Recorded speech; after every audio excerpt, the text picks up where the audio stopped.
USA से। राधे राधे। राधे राधे महाराज जी। महाराज जी, हम सांसारिक कर्तव्यों को ईश्वर के प्रति भक्ति के साथ कैसे संतुलित करें?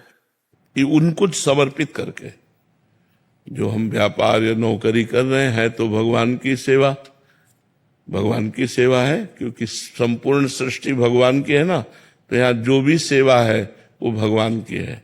अब उससे जो हमें अर्थ मिलता है तो भगवान के द्वारा दिए हुए परिवार का पोषण होता है। बिल्कुल भगवान की भक्ति, सहज भक्ति हो जाएगी। 8 घंटे नौकरी की, बीच बीच में नाम स्मरण किया और 8 घंटे के बाद कृष्णार्पणमस्तु, 8 घंटे को पूरा समर्पित कर दिया। अब 8 घंटे के बाद जब फ्री हुए तो नाम जप करते हुए जो क्रियाएं हैं वो सब भगवान को अर्पित कर दो।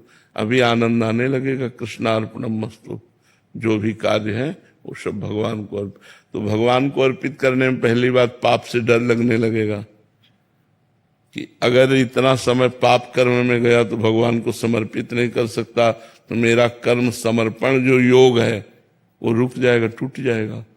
तो हमारे कर्म में पाप कर्म नहीं होने चाहिए, असत कर्म ना हो, और सब कर्म भागवतिक, व्यवहारिक, सांसारिक जो भी कर्म वो सब प्रभु को अर्पित कर देते, केवल पाप कर्म ना होने पावे। सावधानी रखो, तो नाम जप करो, इसी से व्यवहार भी परमार्थ बन जाएगा और भगवत प्राप्ति हो जाएगी, इसमें कोई संशय नहीं। महाराज जी, एक और छोटा सा प्रश्न इसी के ऊपर। मेरी एक्स वाइफ और मेरा बेटा, मैं वो जो है ना, उनको बिल्कुल भक्ति पसंद नहीं है। और उन्होंने जो है ना, मैं जब उनसे बोलता हूँ थोड़ा सा करने को, तो उन्होंने मुझे ही मतलब दूर कर दिया अपने से। तो समझ में नहीं आती कि एक तो मैं भक्ति कर रहा हूँ, ऊपर से ऐसा हो रहा है। माया तो दूर कर ही देगी जब भक्ति करोगे तो। माया और भक्ति आपस में थोड़ा सा लाग डांट रखती है।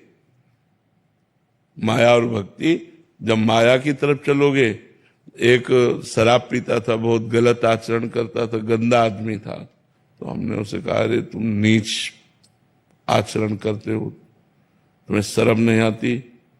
ऐसे ऐसे ऐसे ऐसे काफी देर सर झुका बैठा रहा। वो कहा, आज के बाद कसम खाता हूं, मर चाहे जाऊं, कभी न पीऊंगा, न कभी कुछ खाऊंगा, न कोई गलत आचरण करूंगा।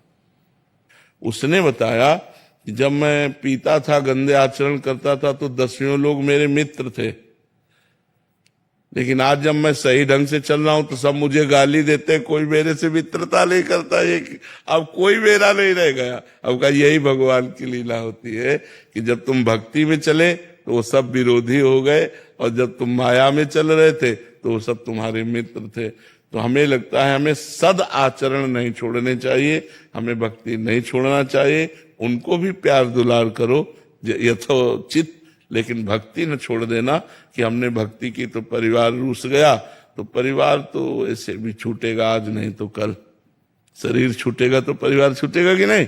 तो भगवान का भजन न छोड़ना, ये बात, अंदर अंदर भगवान का भजन करते रहो।